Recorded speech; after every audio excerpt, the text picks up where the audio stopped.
começando o TV Interage em Foco. No programa de hoje vamos conversar com o artista plástico, compositor, poeta e contista Alano Aguiar de Freitas Guimarães, ou simplesmente Alano de Freitas.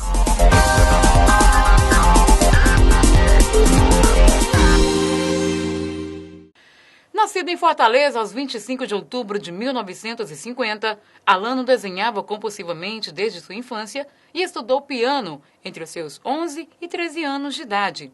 Já aos 19 anos, profissionalizou-se como artista plástico. Ainda aos 19 anos, compõe sua primeira canção, que classifica-se em terceiro lugar no primeiro Festival Intercolegial de Música, idealizado por Belchior, então professor de Biologia no Colégio Santo Inácio.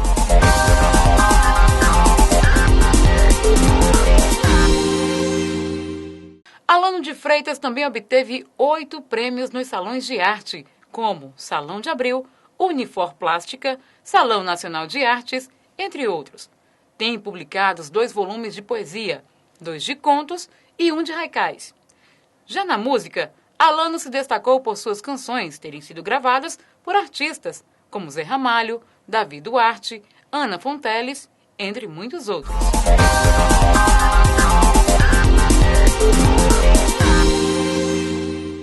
Eu estive conversando com Alano de Freitas e a entrevista completa você acompanha agora, aqui.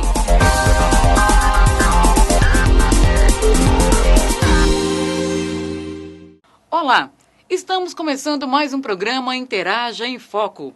E hoje, para conversar com a gente, estamos aqui com Alano Aguiar de Freitas Guimarães, ou simplesmente Alano Freitas. Ele é um artista plástico, compositor, poeta e contista. Tudo bem, Alano?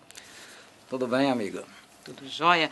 Alano, conta pra gente sobre essa sua paixão, seu envolvimento com a arte, pela música, poesia, compositor, literato, desenhista. Com qual você se identifica mais? Vamos pelo começo da pergunta.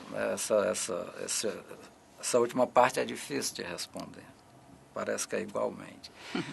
Mas sim, então o ambiente em que eu cresci, meu pai era violonista e era compositor também. Meu pai quis me ensinar a tocar violão. Como eu sou canhoto, ele inverteu as cordas para me ensinar, né? Mas minha mãe, sabiamente ou erroneamente, impediu que eu aprendesse, porque ela ligava o violão à farra, à bebedeira. Meu pai era um puta boêmio, né? Além do ganha-pão dele, que era despachante aduaneiro, ele era um violonista e gostava da boemia, bebia muito. Então, inventaram, aos 11 anos, ela conseguiu ela deu corda nele para comprar um piano. Então, eu aprendi 2 anos de piano, depois fiquei tocando de ouvido. Bom, com relação à literatura, eu já escrevia nesse tempo alguns poeminhas e tal. E sempre desenhei. As lembranças que eu tenho de infância são pouquíssimas, poucas lembranças, mas uma delas é eu deitado assim no alpendre da residência dos meus pais, e desenhando, e meu pai trazia do escritório dele muitos papéis para mim, né? E tanto que alguns cadernos que tenho guardado do tempo de escola são todos rabiscados assim nas laterais, nas margens, né? Então é uma coisa que por exemplo, eu sou autodidata, eu nunca estudei, a não ser esses 2 anos de piano, né? E um pouquinho de teoria musical, muito pouco, que não dá para me ler hoje nenhuma partitura, porque não me interessou, eu achava aquilo um saco e fiquei tocando de ouvido mesmo, que eu gostava. Quanto a mais importante, ou a qual é que me dê mais prazer, isso é igual. Tem umas temporadas, tem uns tempos que a mente pede que eu vá produzir texto, me dá aquela vontade. E isso é o que eu acho que a inspiração é isso mesmo, é a vontade de fazer aquilo. Você não dá mais para segurar. Ou então a vontade de tocar piano e se tocar simplesmente por prazer de ouvir a musicalidade, o resultado, ou com a intenção de compor. Porque talvez há uma pensadora, já morta também, que a Feiga Ostrover, ela supunha, isso nunca poderá ser provado, que o inconsciente, esse desejo da pessoa produzir, criar, na verdade já existiriam no inconsciente pré-estruturas daquilo que você vai acabar concebendo, concretizando, seja numa escultura, seja num texto literário, seja numa dança, sei lá. E eu estou mais para acreditar nisso aí. Pelo menos com relação à inspiração, é certo. Eu nunca vou para um papel em branco ou uma tela sabendo o que é que eu vou fazer. Eu não vou comprar a ideia. Da mesma forma, quando eu me sento no piano, eu pego um violão outro que eu toco muito pouco, muito mal. Mas dá para compor, né? Não dá para me apresentar para ninguém. E qualquer forma de expressão artística em que eu esteja criando, sempre a coisa vai se fazendo aos poucos, vai se revelando. Muito bem. Alano, você obteve 8 prêmios em salões de artes, como Salão Nacional de Artes, Salão de Abril. Tem publicados 2 volumes de poesia, 2 de contos e 1 de haikais. Uhum. E na música, cerca de 60 canções foram gravadas por nomes como Zé Ramalho, Manassés, Davi Duarte, dentre outros artistas. Como você se sente? Qual a sua sensação vendo o seu trabalho ser reconhecido e admirado não só por populares, mas também por artistas?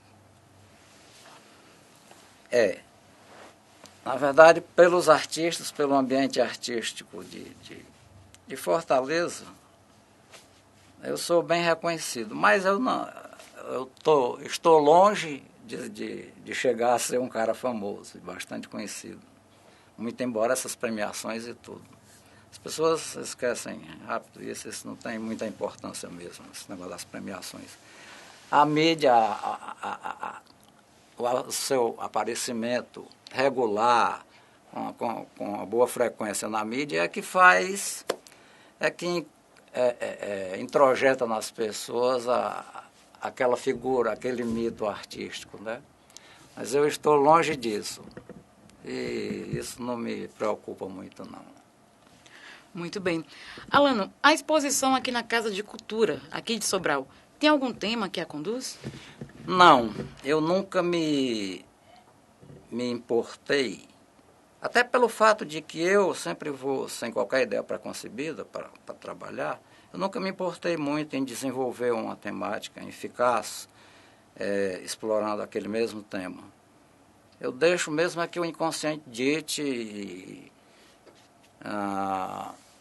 saia. Por exemplo, só para te dar um exemplo aqui. Eu começo a desenhar sempre fazendo linhas curvas. Traço 6, 7, 8 linhas. Aí vou girando o papel nas 4 posições de um retângulo, né? Os 4 lados. Daí eu posso gostar mais de uma posição que não é aquela com que eu iniciei o trabalho. E então eu passo a desenvolver a partir dali, daquele lado. Depois de riscar, eu rodo de novo, giro o trabalho, aí ele pode tomar outra direção também, entendeu? Se me sugerir uma figura, ou de pessoa, ou de animal, ou de uma paisagem mineral, né, rochosa, montanha, sei lá o que, água.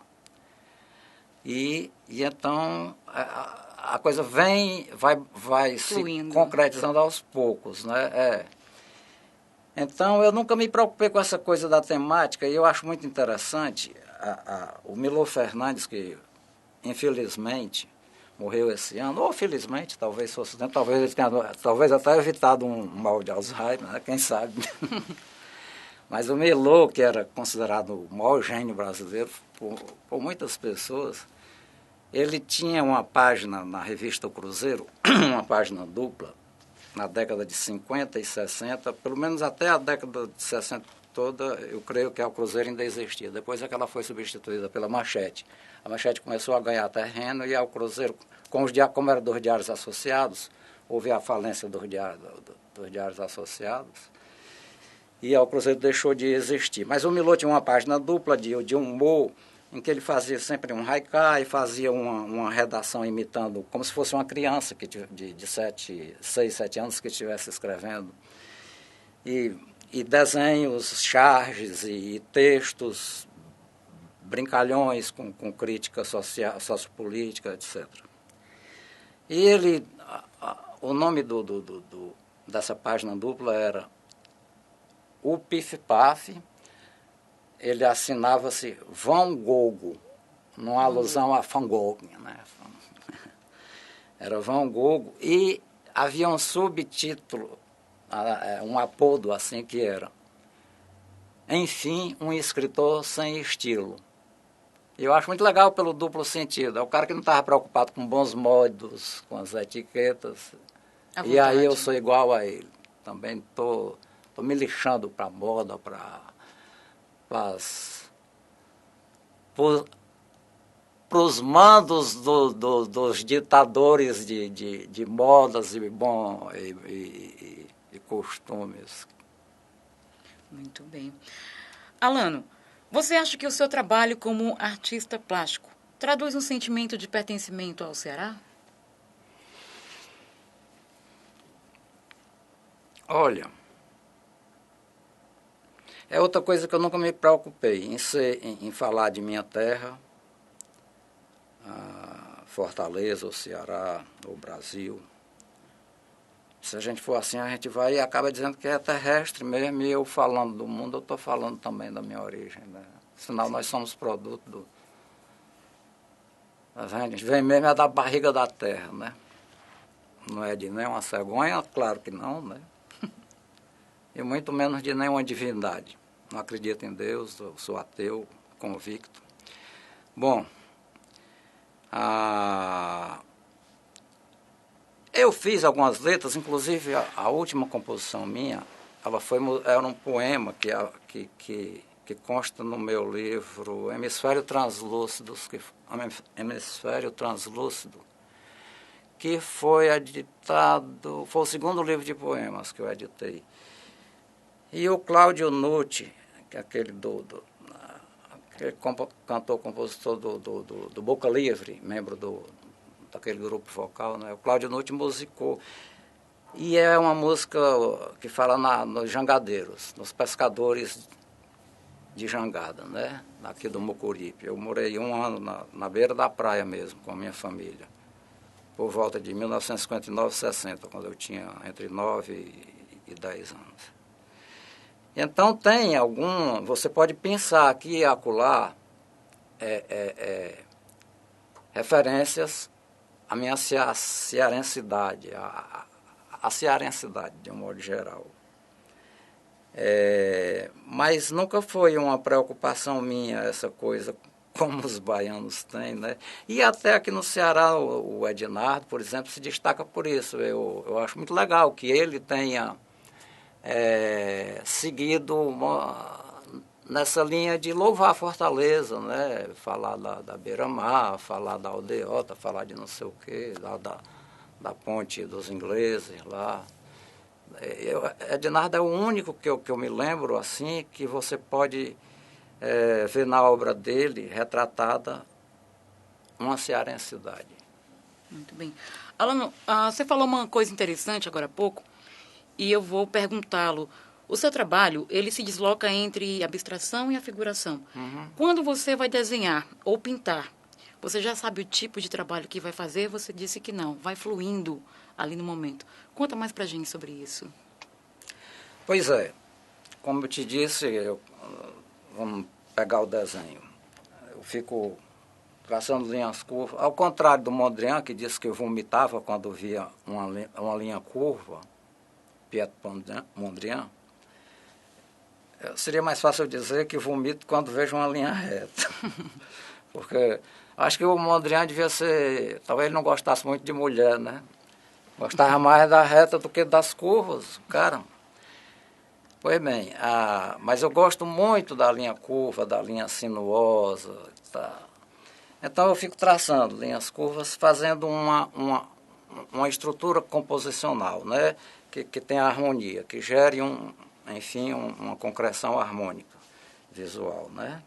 E, então, naquele exemplo que eu, naquele exemplo que eu dei de que eu rodo dos 4 lados para ver qual que me parece mais harmonizado, qual que eu devo desenvolver, muitas vezes aquele quadro permanece abstrato, só com linhas, manchas, variando entre o branco e o preto, né, com tonalidades de cinza. Ele permanece abstrato. Se ele me sugere naquela hora fortemente uma figura, ou 2 figuras, ou 3, aí eu passo para esse lado, aí eu desenvolvo desse lado, eu complemento essa coisa e ali vai aparecer um figurativo, né? Então, eu passei muito tempo numa linha bem limítrofe do abstracionismo com figurativismo, que eram só sugestões de figuras humanas ou outros animais, ou o ambiente urbano mesmo, edifícios, não sei o quê, mas só sugeridas. Então podia ser tomada como uma coisa abstrata, ou no mínimo uma coisa limítrofe entre o figurativo e o abstrato, porque as figuras ficavam só sugeridas, elas não se afirmavam. Muito, muito interessante. Gente, estivemos aqui com Alano de Freitas, nosso programa vai ficando por aqui. Gostaria de agradecê-lo mais uma vez por ter aceito o nosso convite.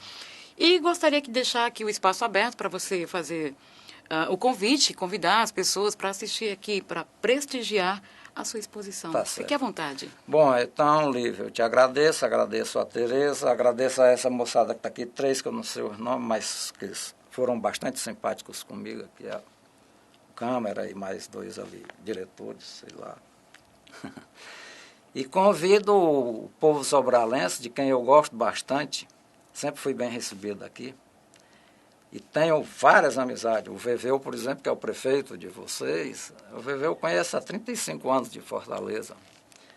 Fizemos muitas noitadas boas, ou conversando papo muito sério, ou jogando água fora e um pouco de cerveja ou cachaça para dentro. Então eu convido ao povo de Sobral, os jovens que eu já tenho visto nessas exposições, que são bem frequentadas por jovens, pessoas de colégio, eu acho legal. Então, que compareçam lá, quem gostar de arte, que talvez encontrem na Casa de Cultura. Um prazer visual. Espero que gostem. É hoje à noite, às 20 horas, né? Na Casa de Cultura. Na Casa de Cultura. Na própria Secretaria de Cultura, não é isso? É uma sala da Secretaria. Aqui pertinho. Obrigado por tudo. Até mais, gente. Até a próxima.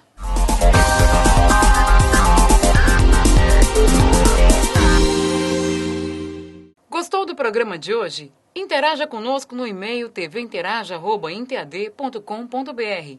O programa TV Interage em Foco vai ficando por aqui. Acompanhe nossa programação, as reprises e os demais programas. Até mais! Tchau.